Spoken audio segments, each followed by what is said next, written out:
In this video, we will talk about how to make an assignment. So here we are in our practice course. We're going to go to assignments. Again, the link is gray because we have no assignments, and this shows all our assignments, which there are none. If I want to create a new assignment, I click Add Assignment.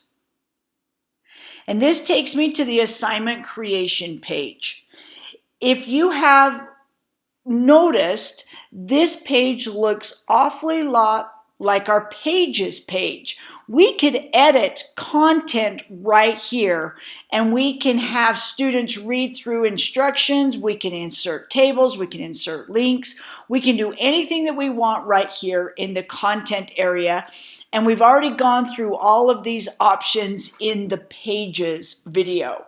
And this is exactly the same here. This is a content area very similar to the page. Now, every assignment needs a name, so we're going to go ahead and we're going to start off, and I'm going to call it Hamburger Assignment 1. And this will be my first assignment. I'll talk a little bit more about the content in just a second because I want to scroll down and show you all the different aspects of an assignment that you need to define as you create an assignment. First off, you have to decide how many points the assignment is going to be worth. So I'm going to make this assignment worth 20 points. I can also group the assignment. I can create new groups and I can have different assignments be part of different groups. Now, the only reason that this is really used in Canvas is to weight grades. We don't weight grades in Canvas, we weight our grades in PowerSchool, and so it doesn't seem like a good practice to do it here in Canvas, that it's better for us to use PowerSchool to do that, because if we sync our assignments with PowerSchool, the grouping and the weighting does not sync. Just the individual assignments do.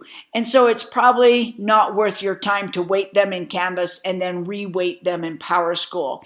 I just try to teach my students in my class that the grades in PowerSchool are correct, the grades in Canvas are not. And that just seems to be a better way to do it. You can choose to display the grade in Canvas as points or percentage, complete, incomplete, letter grade, GPA, or even not graded. For me, I generally leave this as points and let it go. Now, there are four basic submission types if you choose an online submission in Canvas. And that's the power of Canvas, is students are able to submit their assignments right here online. But you may not want them to. You may still be using a paper assignment, or you may not want them to submit anything at all. You still have those options here, and we will take you through an example of those. But if you're doing an online submission, you have the choice for your students to do a text entry, a website. They can upload a media recording, and that's different than a file upload. They don't really upload it. That was the wrong word for me to use. They actually record themselves giving audio or giving video, which is great for some of those language classes where you actually want to record them saying something. So media recordings and then file uploads. We'll do an assignment with each one of these so that you can see how they work. But right now, we'll come back to that in just a second.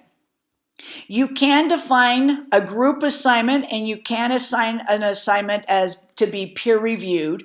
However, these aspects are probably a little bit more advanced for this beginning video and will be covered later in later videos.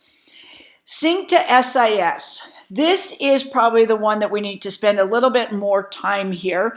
If you select this button, it will sync this assignment with PowerSchool when you manually sync the grades. Now, I think that's the important thing to put across. It is a manual sync. It's not automatic. But when you go into grades, there's a little button that you have to click on that says Sync to SIS. So when you click on that, and I should back up, SIS stands for Student Information System, as you can see here. That's our PowerSchool.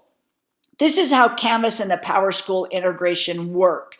So if I sync an assignment to PowerSchool, when I go and do that manual sync, Canvas reaches out to PowerSchool and looks to see if there's an assignment of that same name. So it's going to look for Hamburger Assignment 1 in PowerSchool. If Hamburger Assignment 1 is already in PowerSchool, Canvas is going to take all the scores and it's going to overwrite them with what's in Canvas. That way the Canvas grades upload under Hamburger Assignment 1. And then that way it can be re-uploaded and re-uploaded as students' grades are updated in Canvas.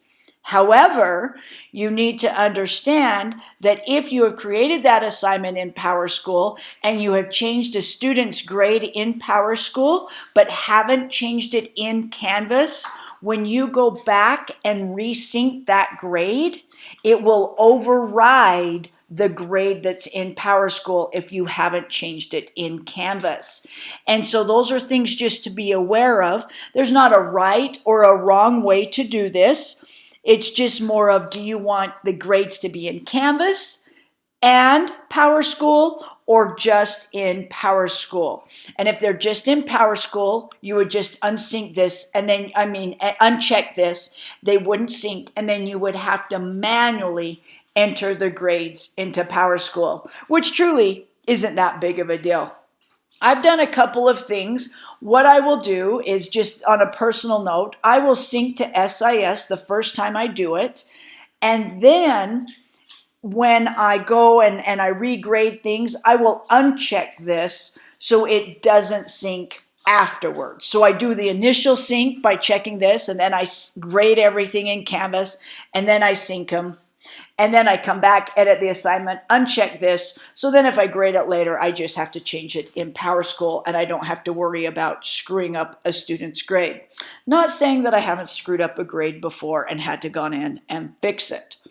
Also, it's important to know on this sync to SIS, if the assignment is not there in PowerSchool, Canvas will actually create that assignment, a new column, a new category for Canvas called homework, which is just kind of random, and then it will put that score in, those scores in PowerSchool, and then you can go in and adjust what you need to adjust straight there in PowerSchool.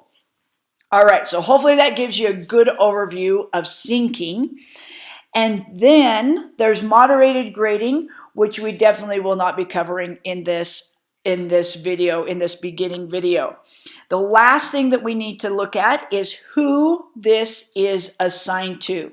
Now, for this example, I can't show you everything that you can do here because this is a sandbox course.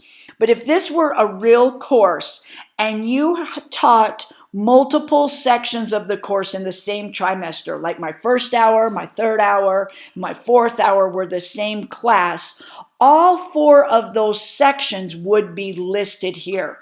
What's great about Canvas is if we teach the same course in the same trimester, we only have one Canvas course, and both of our sections are in that same Canvas course, which is awesome so that we don't have to update 2 courses or 3 courses all trimester long with the exact same thing. All our students are in this same course. However, there are times that I might give a different assignment to a different hour.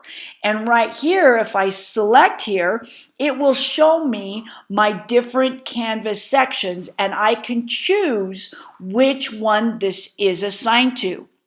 Moreover, if this were a real Canvas course, I would also in this section, in this drop down, see all of my individual students in those sections. And I could actually assign a specific assignment to a specific student. And that way, maybe if they have an IEP or something like that, and I need to give them a different assignment, I can do that right here. And the other students don't necessarily see that assignment, only that student does and is able to access it. And that's an awesome way to use Canvas to give assignments. Now, just as you might think, the due date is the due date, and you can select any of the due dates. And then what happens in Canvas is it puts that due date on the assignment, and that due date is also shown in the student's calendar over here. Keep in mind that this calendar that's over here on the bar is the calendar for this user. So this is me, and this calendar would show all of the calendar items for me. So if I were a student and I were in several Canvas courses, my calendar for all of my Canvas courses would show here. And that is controlled just by the due date. Now, available from and until is when this assignment will actually show up in PowerSchool. In Canvas. So if you don't want an assignment to show up after you're not accepting it anymore, you can just turn it off on that date so that students can't submit it anymore. And if you don't want them submitting anything early, you can say, I want it to show up at this date or until this date. And then that way you can do that. Another way to control that is through publishing, and that's more of a manual control rather than this automatic control. But those are just options you have when you create an assignment.